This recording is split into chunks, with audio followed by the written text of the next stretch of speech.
My name's Saint Riot, and I'm less dead than this game. For those of you who don't know, I've been playing Dark Souls PvP for like 3 years now, and it all started when Dark Souls 3 released. I had dabbled in Dark Souls 2 PvP and Bloodborne PvP, but Dark Souls 3 was the first time I went like balls to the wall crazy with Dark Souls PvP. This was my first Dark Souls PvP build.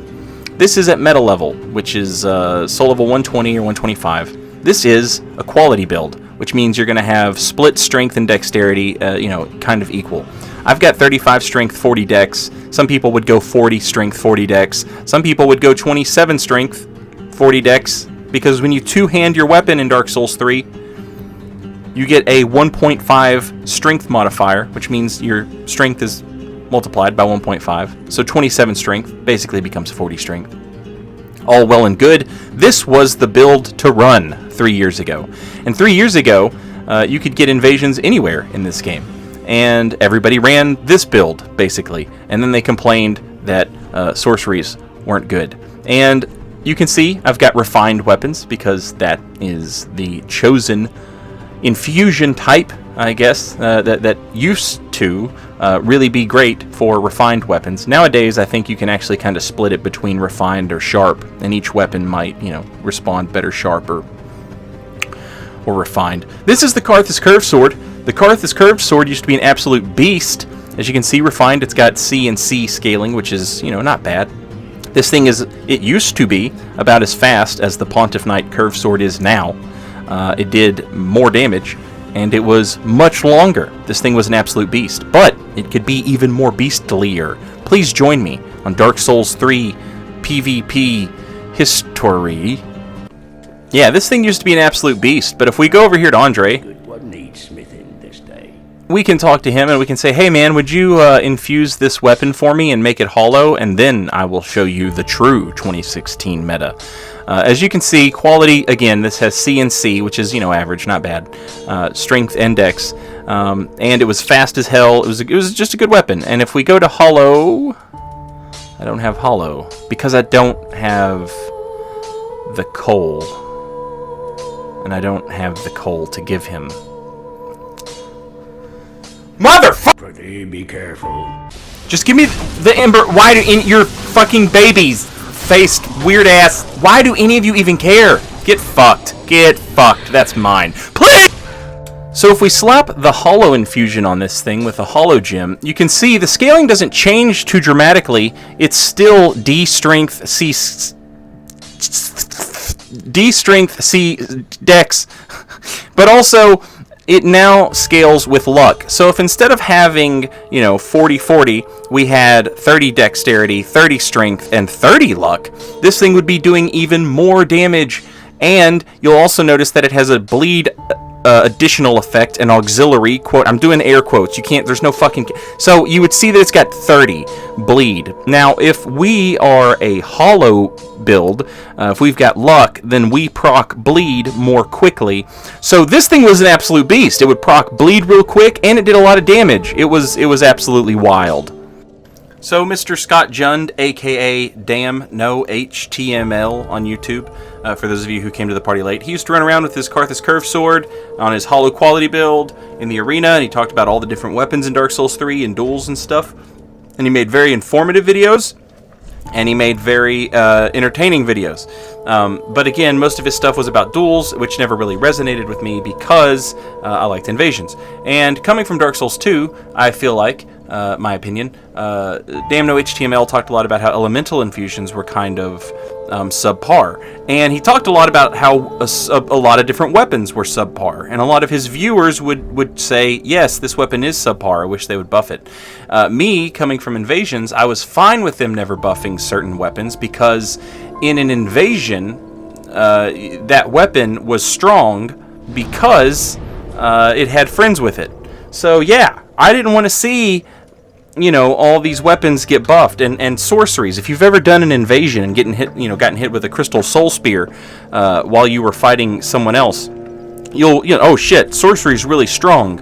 And invasions are sort of what happens as you play the game. So I was cool with, let's maybe not have all this stuff get buffed. But in the end, Elemental Infusions did get buffed, and that's when the Dark Infusion, the Dark Gem, sort of became the ultimate meta. Everybody runs the 30 Intelligence, 30 Faith build, which bothers me from a roleplay standpoint, because why does a guy who went to college about the Bible hit harder with a sword than a guy or girl who is an Olympic medal winning gymnast weightlifter? Doesn't make a whole lot of sense to me. But anyway, in this day and age, it's much more difficult to find invasions at 120. But that's my favorite thing, is to fight a lot of people. That's my favorite thing. I like fighting a lot of people as they try and beat the level.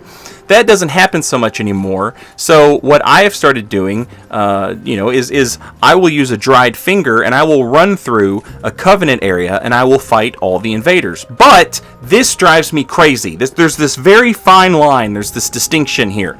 If you use a dried finger and then you stand right in the middle of the level with all the enemies dead, and then you fight the invaders, and you've got 30% more health because you used an ember, and you've got double the amount of Estus because you're the host and not, a dark spirit, it takes a lot of the fun out of it, because you've completely removed the objective from an objective-based gameplay system. Invasions are all about keeping the host from completing the objective. The objective is getting to the boss. The invader's supposed to stop that. So, I always go towards the boss. That's what makes it an invasion. If there's nothing for the invaders to stop me from doing, then what the hell, we're like, I've got double Estus and 30% more health for basically no reason. So I always try and move towards the objective. I always try and be moving. I'm not going to just stand around and hang out and wait for invaders. I'm also not going to try and fight invaders one-on-one. That is the most... I'm not here for honor duels. There's literally an arena in this game for that, if you want to do that. I'm here to simulate, to the best of my ability, invasions, and I'm doing it with this 2016 meta quality build. And basically, this build is still fine. This is still a fine build to run, and it's fun because you get access to a shit ton of weapons. And our first opponent here is using the Ring Knight paired greatswords. I'm guessing the first button he presses is L1. I am wrong. So I would like to switch to my Black Knight greatsword. I don't know why he turned that around. If I switch to my Black Knight greatsword, I can perseverance through this wheelbarrow attack. I have to put my shield up. This is what I'm talking about. Look at Dexter over there, the dark spirit Dexter. He wants this to be like an honorable fight. I don't want an honorable fight. I would like for you to try and kill me, sir. Please come hit me with your weapons. I have no intention of quote-unquote winning. There's no winning here. All there is do I make it to the boss or do I not? So, rest in peace to Mr. Ring Knight paired greatswords. That Oni Slayer used to be absolutely badass. Now you're dead about it. The Oni Slayer used to be a really crazy weapon art. It's got hyper armor, it can't be parried, and if you had Karthus Rouge on the Onikiri and Ubadachi, you could use the weapon art, which is called Oni Slayer, and then it would true combo into an L1, and boom, that's like you're bled out. If your opponent had Karthus Rouge on their katanas when they did that weapon art and then L1'd you, that was like instant bleed. That was like all of your health. You were dead. That has subsequently been patched. It's still a katana. It's still decent, It's got a running R1 with a katana, so it can't be all bad. And then on top of that, it does have the Oni Slayer, which again can't be parried, has hyper armor. It's not a bad, whatever. And the R1s and L1s are sort of interchangeable combos. Not a bad deal. Okay, so now I need to get... Okay, there's no good way to do this, but I don't want him to drop on me either. I don't want him to plunge attack me. That would suck. Jesus! My opponent is using the move. My opponent is using the Cathedral Knight Ultra Greatsword, which is it's actually a pretty cool Ultra Greatsword. It has a bunch of combo potential: R1 into jump attack, R1 into R2. It does strike damage, which most armors don't have very good strike resistance. It doesn't weigh as much as the Greatsword, the Ultra Great Sword that's called the Great Sword. It doesn't weigh as much as that, but it does comparable damage. Looks like he's looking for a parry. So we're just not going to swing into that. And I don't know what he's trying to do. I don't think he knows what he's trying to do. He overcommits. Overcommitting to the running R1 when I've got a shield out. It's a great way to get backstubbed. I'm using illegal backstab maneuvers and just absolutely taking a wet, watery shit all over this level. My opponent here now using the Dragon Slayer's axe. It's funny doing this off stream. I'm not streaming right now. Versus doing it on stream. When I do it on stream, the level of invaders that I get is absolutely ridiculous because a bunch of stream sniping ass cheaters on Twitch all come at me. Not going to get the backstabby rolled out of it. You just get much better invaders when you're streaming because other invaders are watching you stream and they want to invade and they will invade you. Dragon Slayer's axe, I mean, it's fine or whatever, but at this level it's not, you know, it's not the end-all be-all. Like it, you know, at lower levels it's a really great twink weapon, but here it's not all that great. So we just keep making forward progress. That's the point. We got to get to Aldrich, and then once we get to Aldrich, we'll just use the homeward bone, and we'll reset the thing. All right, the invaders couldn't find me, so now they're going to return home. So now I'll also return home with the thing. Wait, that was the dried finger. I used the wrong thing. Aldrich! I remember when this Pontiff's back porch used to just be absolutely full of summon signs. Yeah, it was wild. Game's dying out, but it's okay. All good things come to an end. We've got Elden Ring on the way, and while officially there is no word on multiplayer, I think it's pretty safe to assume we're going to have multiplayer just between the post on Reset Era from Omnipotent and, you know, Miyazaki interviews like, hey Miyazaki, what's different from Dark Souls, you know, in Elden Ring? And he's basically said this is like Dark Souls, and they're like, what's different about it? And he's like, some stuff. But he never says, you know, it doesn't have multiplayer. Anyway, I think that it'll have multiplayer. Look, the point is, Dark Souls 3 is kind of winding down or whatever. This is like a fun little way to, you know, just remember some of the good times. I remember Revion used to... This was how I was introduced to Revion content, was him running around Gank City. The Black Knight Glaive, one of Revion's favorite weapons. I also love this weapon. It's funny, this thing got nerfed, and we all were sort of like, well, okay, I guess it deserves a nerf. R1 shouldn't necessarily combo into the full weapon art. That seems like it's overdoing it a little bit. And that was all fine and dandy. But it would have been, except for then they released the Split Leaf Greatsword, and it was better than the Black Knight Glaive ever was. So then why did you bother to nerf the Black Knight Glaive? It doesn't make sense. $15 pay-to-win weapon, I guess, you know, and I'm just talking shit. But look, this is still a really fun weapon. It's against a defensive greatsword, you know, it can have some issues, but it's still fun to play with. It has hyper armor, like enough to, you know, deal with the straight sword as long as you play better than the straight sword plays. It's got nice range, combo potential, stuff like that. My opponent here is going to always break my poise. Yeah. They're always going to break my poise unless I weapon art them and then they die. This person looks kind of fishy using the Black Knight Greatsword. They look like they like to go for backstabs.